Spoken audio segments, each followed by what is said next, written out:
ගොඩක් ආදරෙන් ඔයාලා හැමෝම අපේ channel එකට පිළිගන්නවා. අද කියලා දෙන්නේ කහ බතල වලින් රසවත් ව්‍යංජනයක් හදාගන්න විදිය.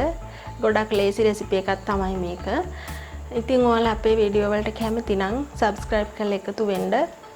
රසවත් අදහසත් අපිට පහලින් කමෙන්ට් කරන් යන්න. එහෙනම් අපි බලමු කොහොමද හදාගන්නේ කියලා. පිට පොත් ඇරලා හොඳට හොදගත්ත බතල මේ විදිහට කපාගෙන තියෙනවා. පොඩි බතලාල 3ක් තමයි කපලා අරන් තියෙන්නේ. ඊට පස්සේ උකු පොල් කිරි ඕන.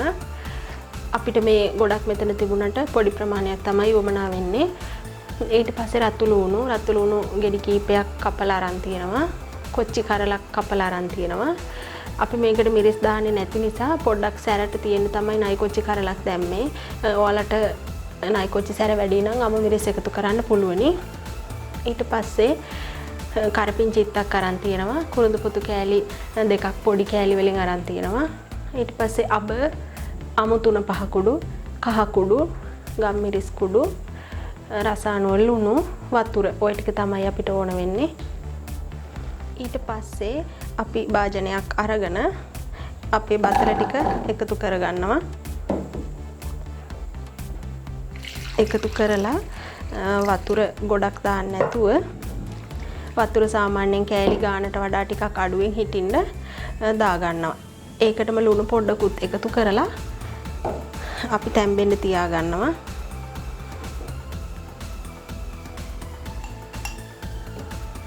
ලුණු මේ හැන්දෙන් 3 කාලක් විතර එකතු කරා. දැන් අපි මේක ලිපේ තියලා තඹ ගමු. වහලා තමයි තඹ ගන්නෙ. විනාඩි කිහිපයකින් අපි අරලා බලමු තැම්බිලාද තියෙන්නේ කියලා.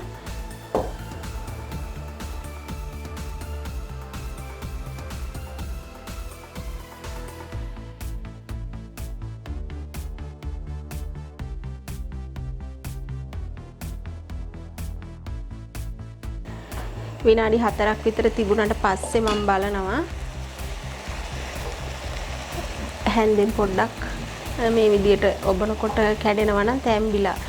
කැඩෙනවා වුණත් තව චුට්ටක් තියන්න ඕන. වතුරක් තියෙන නිසා මම තව විනාඩි 2-3ක් විතර වහලා තියා ගන්නවා. ඔයාලා දාපු වතුර ප්‍රමාණයත් එක්ක තමයි ගින්දරත් එක්ක තමයි තැම්බෙන්න යන වෙලාව තීරණය කරගන්න වෙන්නේ. මට තව විනාඩි 2ක් විතර තියෙන්න ඕනේ. විනාඩි 2කට විතර පස්සේ දැන් මම ඇරලා බලන්නේ වතුර ටිකත් ඔක්කොම ටික හිඳිලා තියෙන්නේ. ලිපේ ගින්දර අඩු කරගන්න ඕලා හොඳට මේක තැම්බිලා තියෙන්නේ. දැන් මම ලිපේ ගින්දර ගොඩක් අඩු කරලානේ තියෙන්නේ. දැන් මම මේ කපාගත්ත දේවල් ටික එකතු කරනවා. ඒකටම අමු 3-5 මේ පොඩි තේ හැන්දෙන් භාගයක් විතර එකතු කරනවා. කහ කුඩු අත්‍යවශ්‍යම නැහැ. කොහොමත් කහ බතලත් කහ පාට නිසා ඒත් මම කහ කුඩු පොඩ්ඩක් එකතු කරනවා.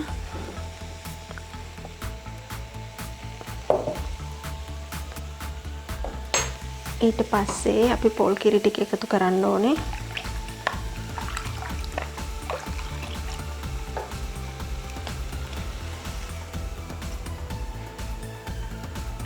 මේ විදියට හොදි ගොඩක් හිටින්න නැති වෙන්න පොඩ්ඩක් පොල් කිරි එකතු කරා මම.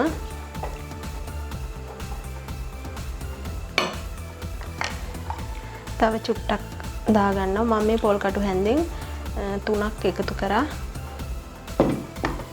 දැන් ලිපේ ගින්දර වැඩි කරගමු.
මේ විදිහට අඩු ගින්දරේ හිමින් හිමින් විනාඩියක් විතර උයා ගමු.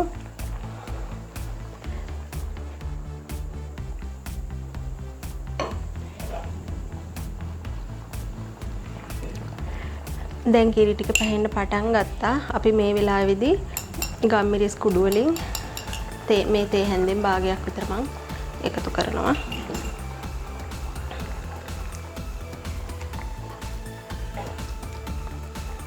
ඒකත් හොඳට කලවම් කරගන්නවා. ඊට පස්සේ ලිප් ඔෆ් කරමු. ඊට පස්සේ වෙන වළඳක් ලිපේ තියලා හොඳට රත් වුණාට පස්සේ දැන් රත් වෙලා තියෙන්නේ. රත් වුණාට පස්සේ අපි අබ තේ හැන්දෙන් එකමාරක් විතර එකතු කරනවා මෙහෙම.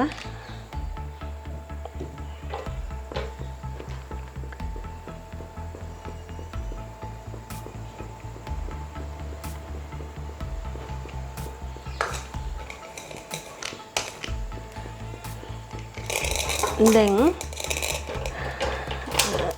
අබ ටික හොඳට රත් වෙලා තියෙන්නේ. මම ලිප ඕෆ් කරගෙන දාගත්ත අබ ටික මෙහෙම හැන්දේ අනිත් පැත්තෙන් හොඳට පොඩි කරගන්නවා.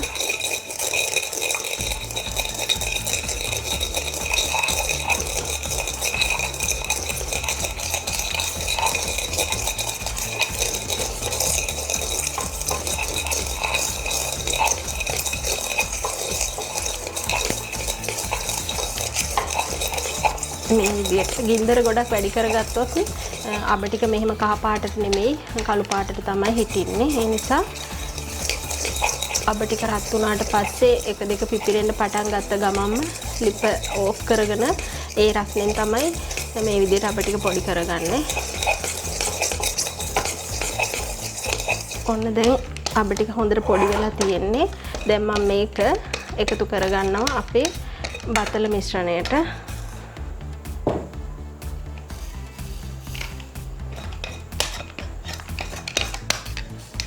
ඔය විදිහට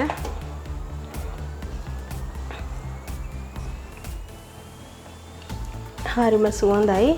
ඒ වගේම ගොඩක් රසවත් කෑමක්. ඔය විදිහට කලවම් කරගත්තා.